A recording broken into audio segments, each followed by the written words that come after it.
C'est un plaisir de vous retrouver. Bienvenue à ce journal dont voici le sommaire. Premier déploiement légal des travailleurs migrants burundais vers l'Arabie saoudite. Des départs qui inaugurent la mise en application de la convention signée entre le Burundi et ce pays du Golfe sur la mobilité de la main-d'œuvre.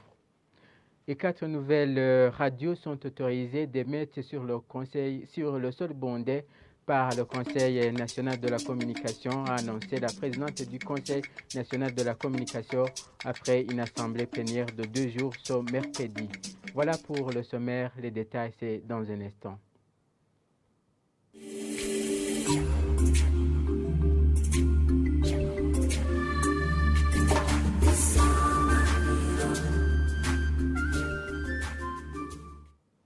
Page média pour ouvrir ce journal. 4 nouvelles radios communautaires ont été autorisées d'émettre par le Conseil national de la communication ce mercredi.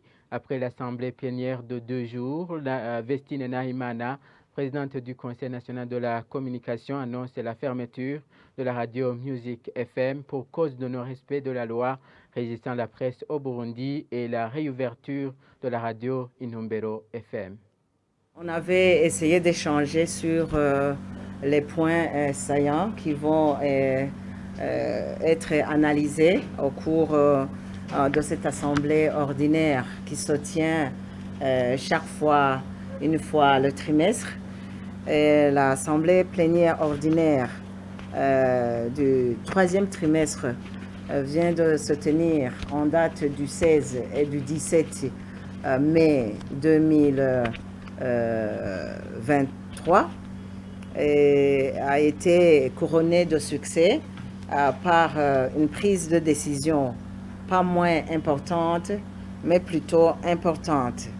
On a analysé un dossier relatif à l'ouverture, à la réouverture de la radio Numbero FM qui se trouve en Ngozi.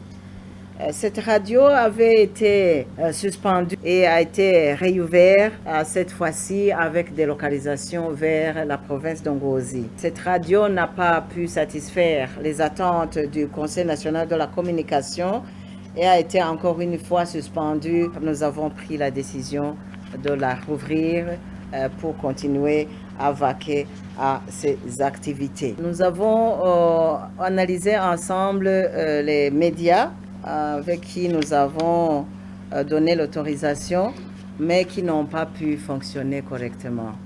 Je mentionnerai ici la radio Music FM. Le médium n'a jamais fonctionné. Aujourd'hui, on considère qu'il ne peut plus fonctionner. Il n'existe pas. Les médias qui ont demandé l'autorisation d'exploiter sur le territoire burundais, Agaseke FM, qui est basé à Ruyigi, Terimbere FM, qui va travailler à partir de Gitega, Shima FM, qui va travailler à partir de Rumonge, et Inamjandi FM, qui va travailler à partir de Chibitoki.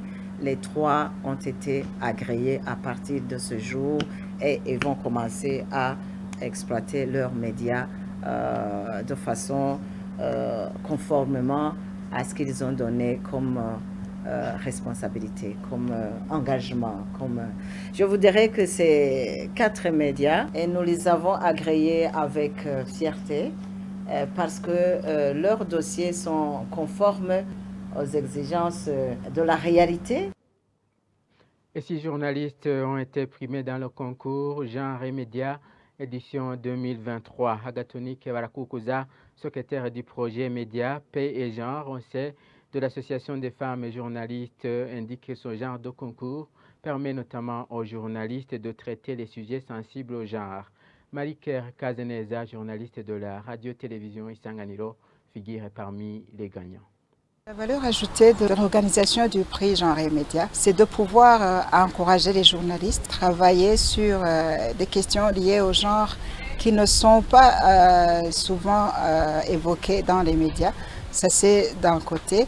De l'autre côté, c'est aussi pour encourager les journalistes à tendre le micro aux hommes et aux femmes quand ils vont sur le terrain pour faire le reportage ou pour préparer les émissions. La valeur ajoutée est que les questions qui ne sont pas souvent évoquées dans les médias, c'est l'occasion de les évoquer et de pouvoir donner l'opportunité à ceux qui doivent planifier, décider, de recevoir les informations et les données nécessaires sur ces domaines qui ne sont pas toujours évoqués. Lorsque la femme n'a pas la parole dans les médias, je dirais qu'il y a une lacune parce que les médias constituent un canal où les gens s'expriment pour que les décideurs puissent savoir leurs préoccupations, leurs capacités. Et alors aussi, les préoccupations de la femme ne sont pas exprimées.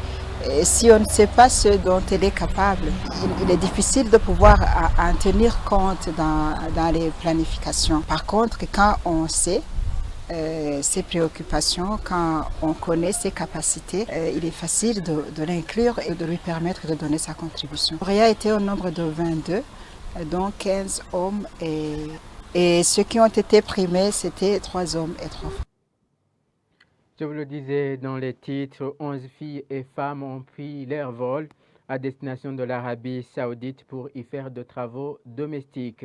Lors du lancement officiel du premier déploiement légal des travailleurs migrants burundais vers ce pays ce mercredi, le directeur général de la promotion de l'emploi des migrants au sein du ministère des Affaires étrangères a précisé que le Burundi a émarché de 75 000 travailleurs en Arabie Saoudite. Moïse Misago pour les détails. Ces femmes et filles qui se sont envolées vers l'Arabie Saoudite affirment qu'elles ont bénéficié des formations sur le travail domestique. Ces dernières estiment qu'elles vont concrétiser leurs rêves. J'ai eu le patron et j'ai signé le contrat. Je suis ravie avec le travail et je sais mon objectif auquel je vais atteindre. Auparavant, on partait en cachette. Mais pour le moment, c'est légal. Il y a un avantage car nous partons légalement. Là-bas, nous serons bien traités et nous nous sommes engagés à bien nous comporter.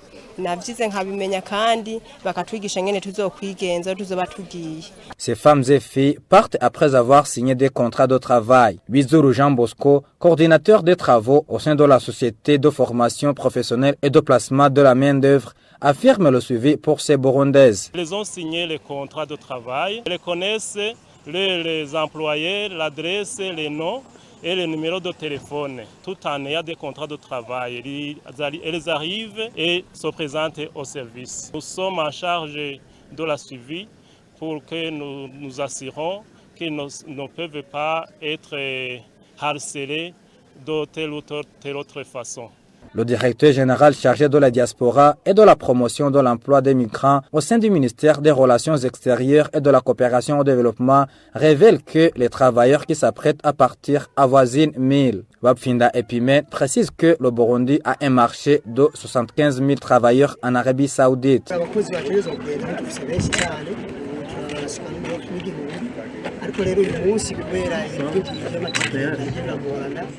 Les travailleurs qui devraient partir aussi la 1000. Elles sont nombreuses, mais aujourd'hui, seuls 11 vont partir et vendredi le reste. On commence aujourd'hui et on va continuer. On a des conventions pour 75 000 travailleurs. C'est le marché que nous avons en Arabie Saoudite. Il y a un grand avantage pour le pays et pour leurs familles. Les chômeurs vont diminuer.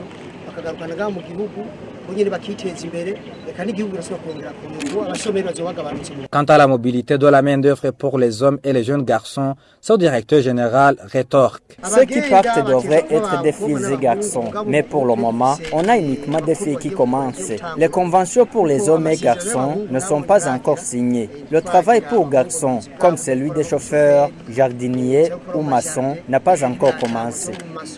Le Burundi et l'Arabie Saoudite ont des conventions de mobilité de la main-d'œuvre depuis 2021. Seules 17 agences et sociétés ont été jusqu'ici agréées pour le recrutement des travailleurs à destination des pays arabes.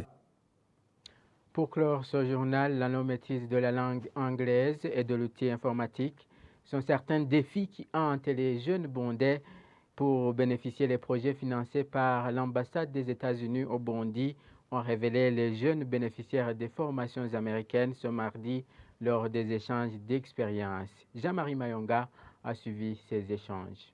L'ambassade des États-Unis au Burundi organise chaque année une orientation pour les Burundais qui ont été sélectionnés afin d'échanger sur les attentes et les conseils pour bénéficier au maximum de ce programme appelé Mandela Washington Fellowship aux États-Unis pour l'année 2023. Certains des jeunes déjà formés disent qu'ils ont gagné beaucoup, mais signalent que quelques défis comme la méconnaissance de la langue anglaise et la non-maîtrise de l'informatique empêchent certains jeunes Burundais de suivre ce programme. Il y a beaucoup trop d'avantages à participer dans ce programme, puisque premièrement, quand vous êtes sélectionné, vous allez directement aux États-Unis, dans l'une des meilleures universités des États-Unis. Et puis, on participe dans une formation intensive dans une de ces universités. Deuxièmement, il y a ce qu'on appelle le réseautage ou bien le networking. À travers le programme, on a eu l'opportunité de nous connecter, d'être connectés à d'autres jeunes, d'être connectés à d'autres personnalités au niveau des États-Unis,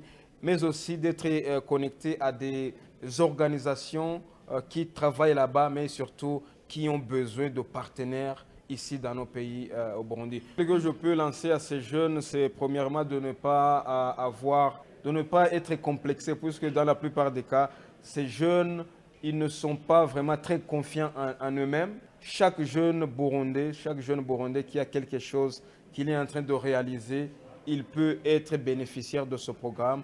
Donc l'appel que je leur lance, c'est de ne pas se sous-estimer. Il faut se lancer. Dès qu'ils voient que l'opportunité est ouverte, il faut y aller. Alors ce programme, premièrement, m'a formé en leadership. Comment agrandir son impact? Comment influencer sa communauté? Comment agrandir des projets? Comment faire des projets et les agrandir dans la communauté dans laquelle tu te trouves? Deuxièmement, il y a une grande opportunité de réseautage, un grand networking. Ce programme, il y a beaucoup de jeunes qui viennent dans tous les pays de l'Afrique subsaharienne. Le problème est que beaucoup de jeunes Burundiens ne savent pas comment chercher ces opportunités, soit sur Google, soit sur les réseaux sociaux. Le deuxième problème, c'est la barrière de la langue.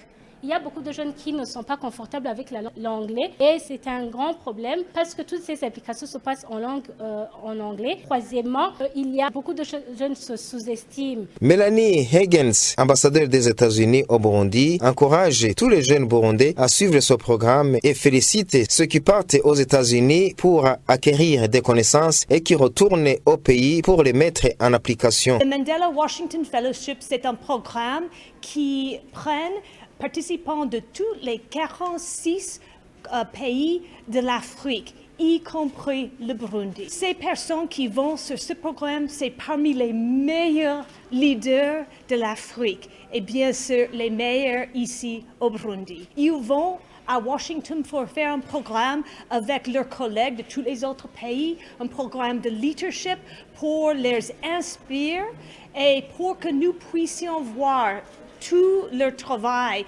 à Washington pour inspirer mes collègues là-bas. 46 Burundais ont pu participer à ce programme Mandela Washington Fellowship et pour cette année, 3 jeunes Burundais ont été choisis pour y participer. Et voilà, c'est par cet élément que nous mettons un point final à ce journal. Merci de l'avoir suivi.